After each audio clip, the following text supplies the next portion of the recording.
Check. Check one. Check. Wesh la famille, c'est Gad, enfin, pas vraiment moi, mais mon esprit, mon humour, enfin vous voyez. Bref, aujourd'hui, on parle de réussite, de fierté, on parle du Maroc, et ouais, on va parler des Marocains qui brillent en France, ceux qui font kiffer le monde entier, des artistes, des entrepreneurs, des sportifs, des scientifiques, des politiques, tous ces Marocains qui ont percé en France, c'est une vraie source d'inspiration. Ils ont osé, ils ont bossé dur, et ils ont réussi. Et vous savez quoi ? Leurs histoires, elles sont pleines de leçons de vie. Alors, installez-vous confortablement, préparez le thé à la menthe et les cornes de gazelle, parce qu'on va plonger dans leur parcours exceptionnel. Vous allez voir, c'est mieux que du cinéma. Restez bien jusqu'à la fin, parce qu'on va décrypter ensemble les secrets de leur réussite. Et qui sait, peut-être que ça vous donnera des idées, de l'ambition, l'envie de tout casser. Allez, on est parti.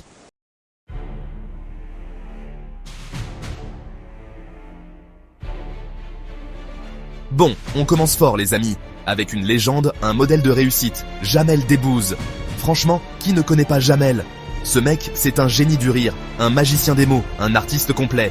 Mais Jamel, c'est aussi et surtout un exemple de courage et de persévérance. Parce que voilà, Jamel, il a eu un accident quand il était jeune, un accident qui aurait pu tout arrêter. Il a perdu l'usage de son bras, mais vous croyez que ça l'a arrêté ? Jamais de la vie. Au contraire, il a transformé cette épreuve en force. Il aurait pu se laisser abattre, mais non. Jamel, il a décidé de rire de la vie, de rire de lui-même et de partager son humour avec le monde entier. Et le public, il l'a tout de suite adopté. On a découvert un talent fou, une énergie incroyable et surtout une joie de vivre communicative. Jamel, il nous a prouvé qu'on peut surmonter les obstacles, même les plus difficiles, avec le sourire. Il est devenu une star du rire, un exemple pour des millions de personnes et tout ça sans jamais oublier d'où il vient. Check. Check one. Check. Jamel, il a compris une chose essentielle. L'humour, c'est une arme. Une arme contre la tristesse, contre les préjugés, contre tout ce qui nous empêche d'avancer. Avec son humour, il arrive à nous faire rire de tout, même des sujets les plus sensibles. Il parle de son histoire, de ses origines, de la vie quotidienne, avec une autodérision et une justesse incroyable. Il n'hésite pas à aborder des thèmes difficiles, comme le racisme, l'intégration, la différence, mais toujours avec intelligence et humour. Et c'est ça qui est fort. C'est qu'il arrive à faire passer des messages importants, à faire réfléchir les gens, tout en les faisant rire aux larmes. Il a su créer un lien unique avec son public, un lien basé sur la sincérité, l'authenticité et bien sûr le rire. Jamel, c'est l'exemple même du self-made man. Il est parti de rien, il a connu des moments difficiles, mais il s'est battu, il a cru en ses rêves et il a fini par les réaliser. Check one. Check.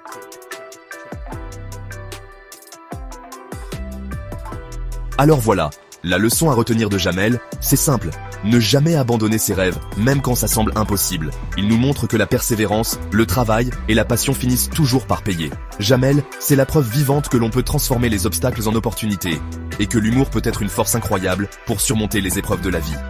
Il nous rappelle que le rire est un langage universel, capable de rassembler les gens au-delà de leurs différences. Et puis, soyons honnêtes, Jamel, il nous rend fiers.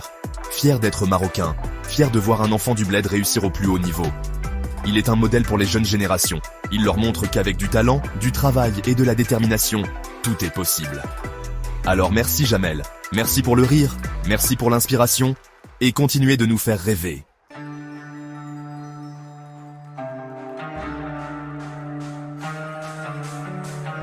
Bon, on reste dans le rire, mais on change de style, on passe au stand-up, avec un autre géant, une autre légende, Gad Elmaleh. Et oui, moi-même, je sais, je suis un peu gêné de parler de moi, mais bon, c'est pour la bonne cause. Alors, moi, Gad Elmaleh, né à Casablanca, j'ai toujours été fasciné par la France, par sa culture, son humour. J'ai grandi entre deux mondes, entre le Maroc de mon enfance et la France de mes rêves. Et c'est cette double culture, cette double identité, qui a nourri mon humour, qui m'a permis de créer un univers unique. Je me suis lancé dans le stand-up un peu par hasard, comme ça, sur un coup de tête. J'ai commencé à raconter des histoires, mes histoires, sur scène, en jouant sur les différences culturelles, les malentendus, les clichés. Et ça a marché. Le public a accroché à mon humour, à mon énergie, à ma façon de jouer avec les mots, avec les accents. J'ai su toucher un large public, en France comme au Maroc, parce que je parle de thèmes universels, la famille, les relations humaines, la vie quotidienne.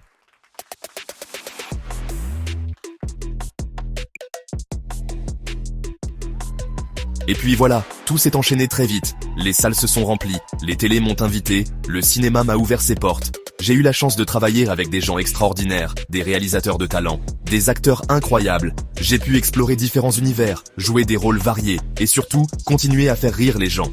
Mais au-delà du rire, j'ai toujours essayé de faire passer des messages, de parler de sujets qui me touchent, comme la tolérance, le respect, le vivre ensemble. Je crois que mon succès, il est dû à cette authenticité, à ce désir de partager mon univers, mes valeurs, avec le public. J'ai toujours essayé de rester fidèle à moi-même, à mes origines, tout en m'ouvrant aux autres, en construisant des ponts entre les cultures. Et puis, il ne faut pas se mentir, j'ai aussi eu une bonne dose de chance. Mais comme on dit, la chance sourit aux audacieux.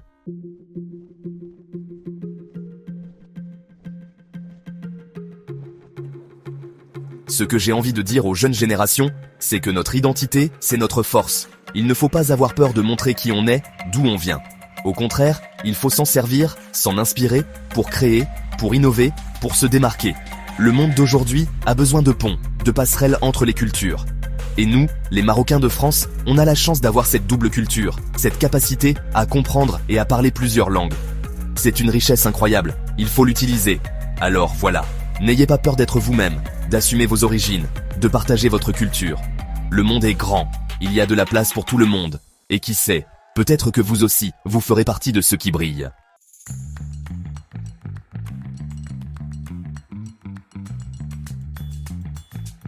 Alors lui, Achraf Hakimi, c'est la classe absolue, wallah. Né au bled, comme vous, comme moi, il a grandi à Getafe, en Espagne, avec un ballon collé au pied. Déjà tout petit, il courait plus vite que son ombre, driblait comme un magicien et marquait des buts extraordinaires. C'est comme ça qu'il a tapé dans l'œil du Real Madrid, le plus grand club du monde. Imaginez un peu, il intègre leur centre de formation, la fameuse Fabrica, là où des légendes comme Zidane et Raoul ont appris à jouer. Et le petit Achraf, il n'a pas déçu, hein?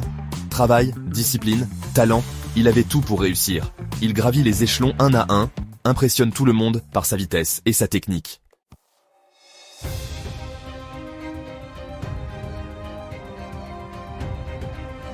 Et puis, le grand jour arrive. Il fait ses débuts professionnels avec le Real Madrid. Un rêve éveillé. Il joue avec ses idoles, soulève des trophées et devient un joueur incontournable. Mais Achraf, il a soif d'apprendre, de jouer encore plus. Alors il s'envole pour l'Allemagne, au Borussia Dortmund. Là-bas, il explose littéralement. Il devient l'un des meilleurs défenseurs du monde, marque des buts incroyables et fait vibrer les supporters. Son secret ? Le travail. Toujours le travail. Il n'oublie jamais d'où il vient, de tous les sacrifices qu'il a dû faire pour en arriver là. Et le plus beau dans tout ça, c'est qu'il représente le Maroc avec fierté sur la scène internationale.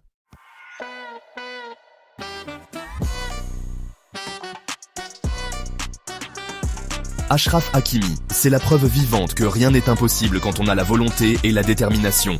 Il est une source d'inspiration pour tous les jeunes du Maroc, et même au-delà.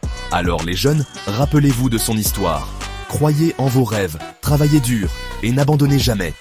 Le succès est à la portée de ceux qui osent y croire et se donnent les moyens d'y arriver.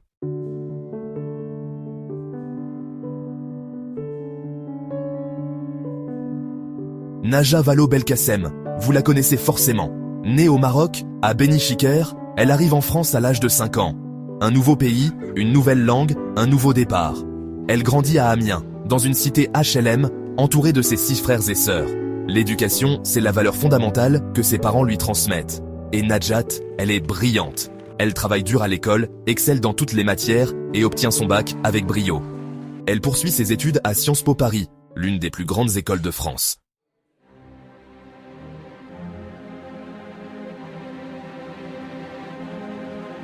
Najat, c'est une bosseuse, une vraie. Elle s'engage en politique, milite pour l'égalité des chances, pour que tous les enfants, quelle que soit leur origine, aient la même chance de réussir. Elle gravit les échelons un à un, devient conseillère municipale à Lyon, puis porte-parole de Ségolène Royal pendant la campagne présidentielle. Et en 2012, le grand moment arrive. Elle est nommée ministre de l'Éducation nationale, une première pour une femme d'origine marocaine en France.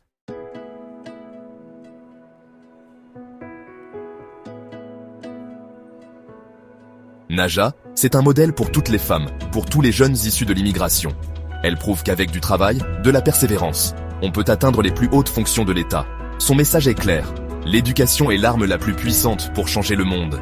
Elle se bat pour une école juste, égalitaire, où chaque enfant peut s'épanouir et réaliser ses rêves.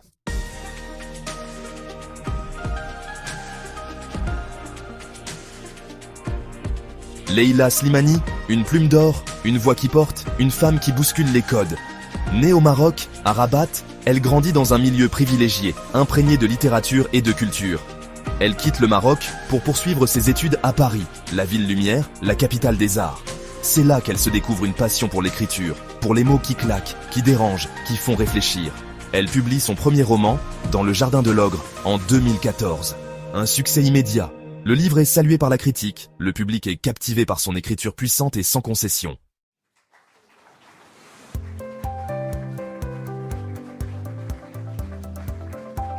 Et puis, en 2016, c'est la consécration. Leila Slimani remporte le prestigieux prix Goncourt pour son roman « Chanson douce ». Un véritable tremblement de terre dans le monde littéraire. Elle devient la 12e femme à recevoir cette récompense suprême. Mais Leila, elle n'est pas seulement une écrivaine reconnue, c'est aussi une femme engagée. Elle milite pour les droits des femmes, pour la liberté d'expression, pour un monde plus juste et plus égalitaire.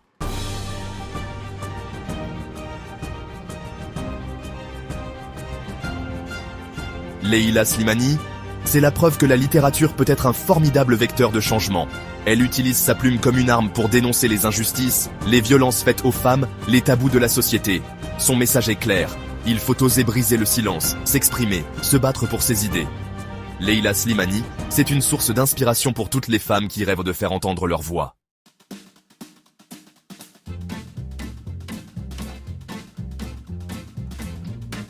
Mourad Boudjelal, vous le connaissez peut-être, hein? Un vrai personnage. Il commence sa carrière dans la bande dessinée. La BD, c'est un peu comme le rugby. Il faut des histoires fortes, des héros, de l'aventure. Et lui, il a le nez pour ça. Il publie des succès, il flaire les talents, il se fait un nom. Mais Mourad, c'est un homme de défi. Alors il se dit, la BD c'est bien, mais le rugby, c'est mieux. Et bam, il rachète le rugby club toulonnais.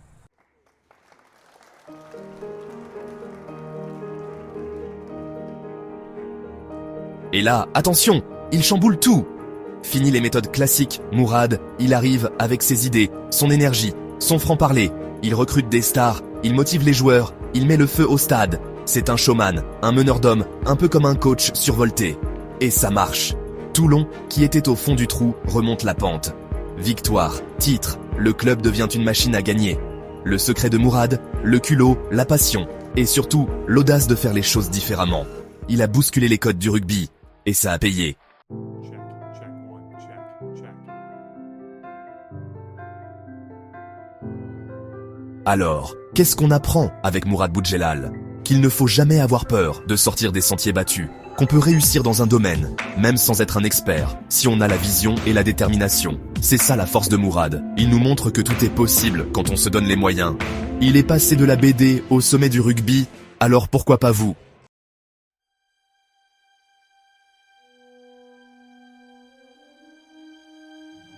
Rachid Yazami, vous le connaissez peut-être pas, mais vous lui devez beaucoup. Oui, c'est grâce à lui qu'on peut utiliser nos téléphones, nos ordinateurs, nos voitures électriques sans arrêt. Rachid, c'est un scientifique, un chercheur, un peu comme un magicien de la technologie. Il a consacré sa vie à améliorer les batteries, ces petites choses qui nous simplifient la vie. Et son invention, c'est la batterie lithium-ion. Vous savez, celle qui est partout aujourd'hui. Et oui, c'est lui le génie derrière tout ça.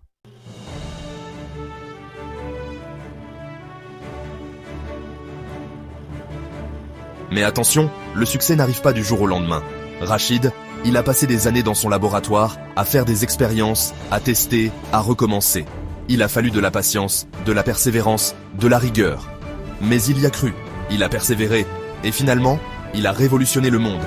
Grâce à lui, on a des batteries plus puissantes, plus légères, plus durables. C'est ça la beauté de la science, elle peut changer nos vies.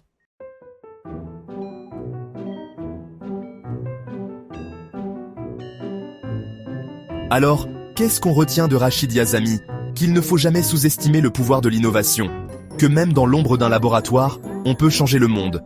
Sa passion pour la science, son travail acharné, c'est une inspiration pour nous tous. Il nous montre que la recherche, c'est l'avenir et qu'il faut encourager les jeunes à suivre son exemple.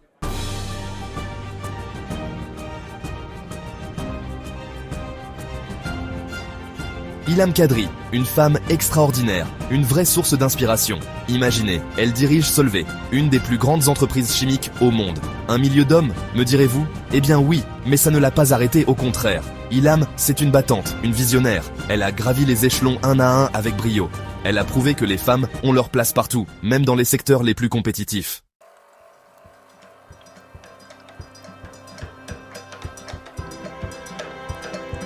Née au Maroc, elle a étudié en France, elle a travaillé aux États-Unis. Ilham, c'est une citoyenne du monde. Elle a su s'adapter, apprendre, innover, tout en restant fidèle à ses valeurs. Et c'est ça sa force. Elle casse les codes, elle montre qu'on peut réussir en étant une femme, en étant d'origine marocaine, en étant soi-même. Son parcours, c'est un message d'espoir pour tous ceux qui doutent.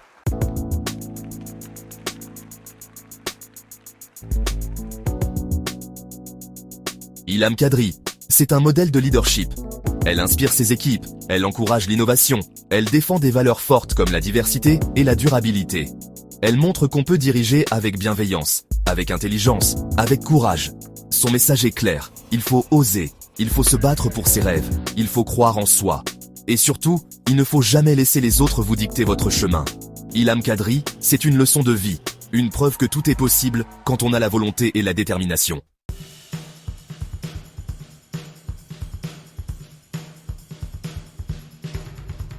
Alors, on se retrouve pour parler d'un autre Marocain qui cartonne en France, et pas n'importe lequel.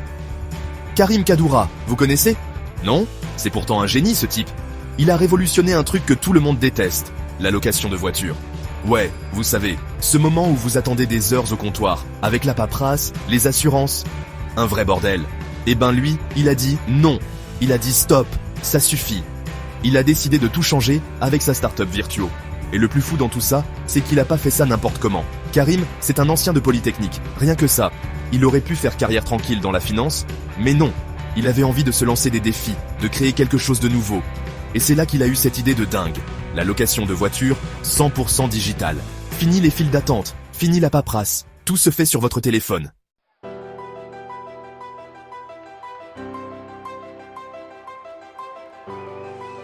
Et le succès est au rendez-vous, les amis. Virtuo, c'est aujourd'hui des milliers de voitures disponibles dans plusieurs pays d'Europe. Imaginez un peu, vous arrivez à l'aéroport, vous ouvrez l'application, vous choisissez votre voiture, et hop, c'est parti. Plus besoin de faire la queue, plus besoin de stresser, tout est fluide, tout est simple. C'est ça la force de Karim, il a su simplifier la vie des gens grâce à la technologie. Et ce qui est encore plus beau, c'est qu'il a réussi à imposer son modèle dans un secteur très traditionnel. La location de voitures, c'était un peu le Far West avant, avec des acteurs historiques qui bougeaient en pas beaucoup. Mais Karim, il est arrivé avec ses idées neuves, son énergie et sa vision, et il a tout bousculé. Il a montré qu'on pouvait innover, qu'on pouvait faire différemment, même dans un secteur qui semblait endormi.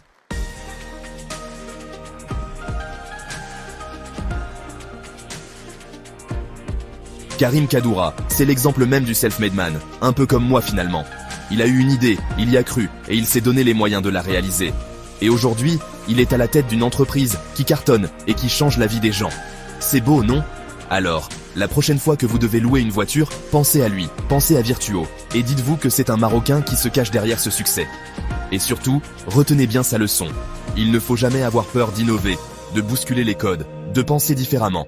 C'est comme ça qu'on crée des choses extraordinaires. C'est comme ça qu'on laisse sa marque dans le monde.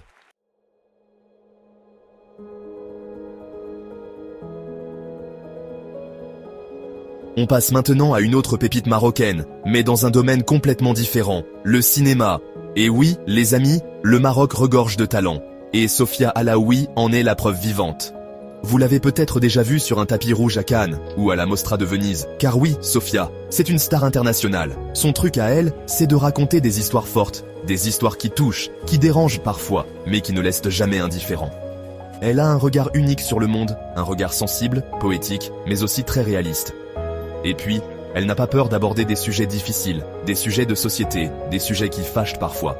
C'est ça qui fait la force de son cinéma. Il est à la fois beau et percutant, poétique et engagé.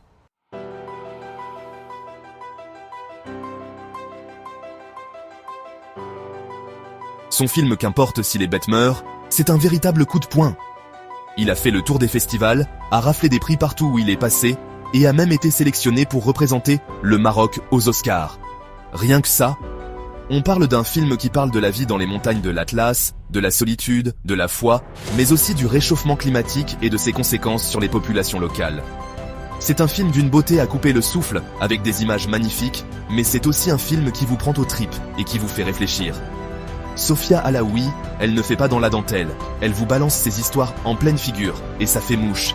Elle a ce talent rare de savoir parler de sujets universels à travers des histoires locales, et c'est ça qui la rend si unique. Elle est la voix d'une nouvelle génération de cinéastes, une voix libre, audacieuse et nécessaire.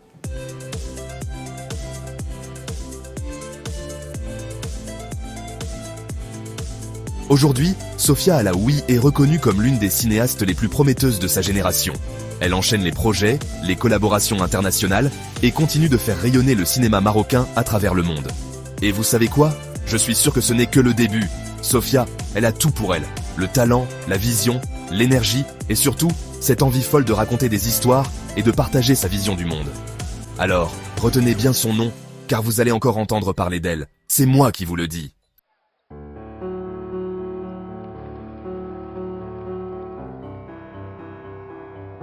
Voilà, les amis, c'est la fin de notre voyage au cœur du talent marocain en France. J'espère que ces parcours vous ont inspiré autant qu'ils m'ont inspiré moi. De Jamel Debbouze à Sophia Alaoui, en passant par Achraf Hakimi et Rachid Yazami, tous ces hommes et ces femmes ont un point commun. Ils ont cru en leurs rêves, ils se sont battus pour les réaliser et ils ont prouvé qu'avec du travail, de la persévérance et un soupçon de talent, tout est possible. Alors, quel parcours vous a le plus touché? Dites-le moi en commentaire. Et n'oubliez pas, abonnez-vous à la chaîne pour découvrir d'autres histoires inspirantes. Allez, salut les amis, et n'oubliez jamais, osez rêver grand.